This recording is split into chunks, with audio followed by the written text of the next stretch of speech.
भारतीय बाजार में यदि इलेक्ट्रिक स्कूटर्स आप लेने का प्लान करते हैं तो दो बड़ी कंपनियां आपको नजर आएंगी। पहला है ओला इलेक्ट्रिक और दूसरा है एथर एनर्जी। और दोनों ही कंपनियों के बीच में एक तगड़ा कंपटीशन आपको देखने को मिलेगा, जहां पर एथर एनर्जी ने अपना नया इलेक्ट्रिक स्कूटर 450S लॉन्च किया, वहीं ओला लेकर आ गया S1 एयर। और दोनों ही इलेक्ट्रिक स्कूटर काफ़ी ज़्यादा एक दूसरे को कंपटीशन देते हैं और आपके लिए कंफ्यूजन भी होने वाला है कि दोनों में से कौन सा स्कूटर आपको खरीदना चाहिए।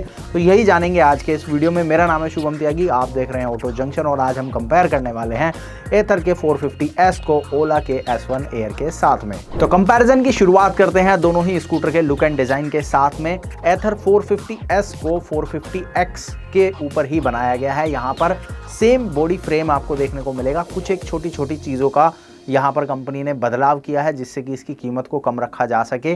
बॉडी डिज़ाइन एग्जैक्ट सिमिलर है, सेम लाइटिंग सेटअप आपको मिलता है। इसके अलावा व्हील्स अगर आप देखते हो तो वो भी सेम अलॉय व्हील्स आपको मिलेंगे ट्यूबलेस टायर्स के साथ में। डिस्क ब्रेक आपको मिल जाते हैं। इसके बाद बात करें यहाँ पर मीटर कंसोल की, तो उसको कंपनी ने थोड़ा अपडेट किया है। पहले आपको 450X के अंदर जो मीटर मिलता था वो टच स्क्रीन होता था, लेकिन 450S में आपको ये टच डिस्प्ले नहीं मिलेगा। यहाँ पर बड़ा डिस्प्ले आपको मिलता है, साथ ही हैंडल बार के ऊपर आपको स्विचेस के साथ में एक जॉयस्टिक मिल जाती है जिसके साथ आप इस मीटर कंसोल को टॉगल कर सकते हैं।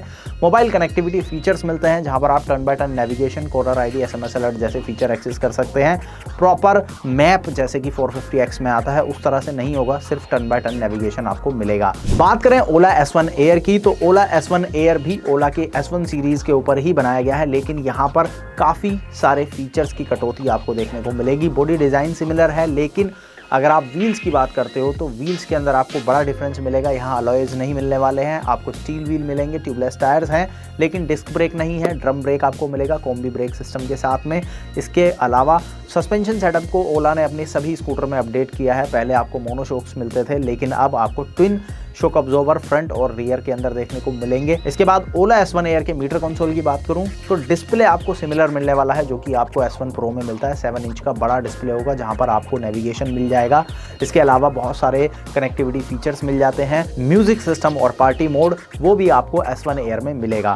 तो फीचर्स के हिसाब से अगर आप देखते हो तो डिस्प्ले और डिस्प्ले में मिलने वाले फीचर्स आपको ओला S1 एयर में ज़्यादा मिलेंगे एथर के 450S के मुकाबले। बात करें दोनों ही स्कूटर की बैटरी और रेंज की, तो एथर 450S के अंदर आपको 2.9 किलोवाट आवर का बैटरी पैक मिल रहा है जो कि लिथियम आयन बैटरी पैक है। और इस बैटरी पैक के साथ में 115 किलोमीटर की IDC रेंज क्लेम की जा रही है, जहां पर कंपनी का ऐसा कहना है कि 90 किलोमीटर की ट्रू रेंज आपको इस स्कूटर से मिल जाएगी।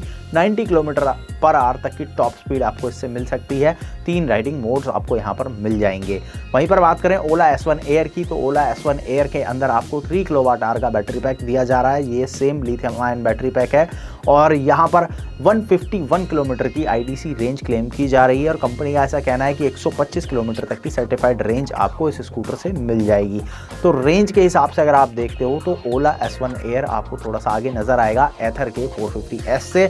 और ये पहले से ही है, अगर आप एथर का कोई भी मॉडल देखते हो और ओला का कोई भी मॉडल देखते हो तो सभी मॉडल्स के अंदर ओला आपको ज़्यादा रेंज ऑफर करता हुआ नजर आता है एथर के स्कूटर्स के मुकाबले। लेकिन हाँ, बिल्ड क्वालिटी और फीचर्स के मामले में थोड़ा सा दोनों ही स्कूटर में डिफरेंस है। जैसे कि एथर 450S की जो बिल्ड क्वालिटी है, जो फिट एंड फिनिश है, वो आपको ओला से ज़्यादा बेहतर मिलेगी। इसके अलावा एथर के अंदर डिस्क ब्रेक्स आपको मिल जाते हैं। बॉडी डिज़ाइन, स्ट्रक्चर सब कुछ सिमिलर है जो कि इसके टॉप मॉडल्स में आपको मिलता है, लेकिन S1 एयर में ओला ने कटौतियाँ की हैं। व्हील्स के अंदर आपको कटौती नज़र आएगी, बिल्ड क्वालिटी के अंदर आपको कटौती नज़र आएगी जो कि एथर 450S के साथ नहीं की गई है। बात करें स्टोरेज स्पेसेस वगैरह की, तो वो दोनों ही स्कूटर में जैसे पहले आपको मिलते थे उसी तरह से आज भी आपको ओला के स्कूटर में ज़्यादा स्पेस मिलेगा। 34 लीटर की अंडर सीट स्पेस है। इसके अलावा फ्लैट फ्लोर बोर्ड अब आपको ओला के स्कूटर्स में मिल रहा है, तो वहाँ पर भी आप सामान जो है वो कैरी कर सकते हैं। एथर 450S के अंदर आपको फ्लैट फ्लोर बोर्ड मिलता है। इसके अलावा 22 लीटर का बूट स्पेस आपको मिल जाता है, यानी कि अंडर सीट स्पेस मिल जाता है। तो स्पेस के मामले में ओला अभी भी आपको ज़्यादा स्पेस ऑफर कर रहा है। अब बात कर लेते हैं कीमत की, क्योंकि यहाँ पर आपको बड़ा डिफरेंस मिलेगा। एथर 450S को लॉन्च किया गया है 29,999 रुपये की कीमत के साथ में आपको ये स्कूटर मिलता है, जबकि ओला S1 एयर को 1,19,999 रुपये की कीमत पर रखा गया है और शुरुआती कुछ कस्टमर्स के लिए ये 10,000 रुपये सस्ता भी था। हालांकि अगर आप उन कस्टमर में नहीं हैं तो आपको 1,19,999 रुपये देने होंगे। अभी भी 10,000 रुपये आपको कम ये मिलने वाला है एथर के 450S के मुकाबले। हालांकि इन 10,000 रुपये में आपको एथर के अंदर डुअल डिस्क ब्रेक सेटअप मिल जाता है, अलॉय व्हील्स मिल जाते हैं जो कि आपको नहीं मिलेंगे S1 एयर में, और ज़्यादा बेहतर बिल्ड क्वालिटी मिल जाएगी जो कि आपको नहीं मिलेगी ओला के S1 एयर में। लेकिन ओला S1 एयर में आपको मिलेंगे ज़्यादा फीचर्स, टच स्क्रीन डिस्प्ले, इसके अलावा आपको मिलने वाली है ज़्यादा रेंज।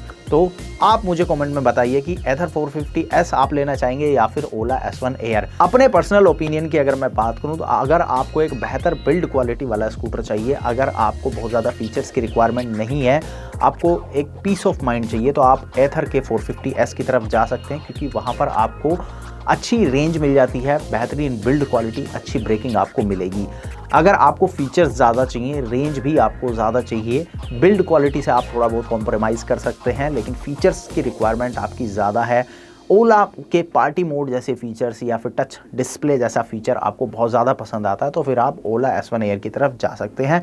ओला के स्कूटर्स अगर आप देखते हो तो एथर के मुकाबले थोड़ा सा आपको बिल्ड क्वालिटी वगैरह में पीछे नज़र आएंगे, लेकिन मार्केट में आने वाले दूसरे ब्रांड से अगर आप कंपेयर करते हो या फिर ओला को अगर आप रेंज के हिसाब से देखते हो तो ओला आपको रेंज के मामले में, फीचर्स के मामले में काफ़ी आगे नज़र आता है। तो ये मेरा पर्सनल ओपिनियन था। अब आपका क्या ओपिनियन है आप मुझे कमेंट बॉक्स में बता सकते हैं। वीडियो पसंद आया हो तो इसको लाइक कर सकते हैं। साथ ही ऑटो जंक्शन पर पहली बार आ रहे हैं, अभी तक सब्सक्राइब नहीं किया है तो सब्सक्राइब करो, नोटिफिकेशन बेल को ऑन करें।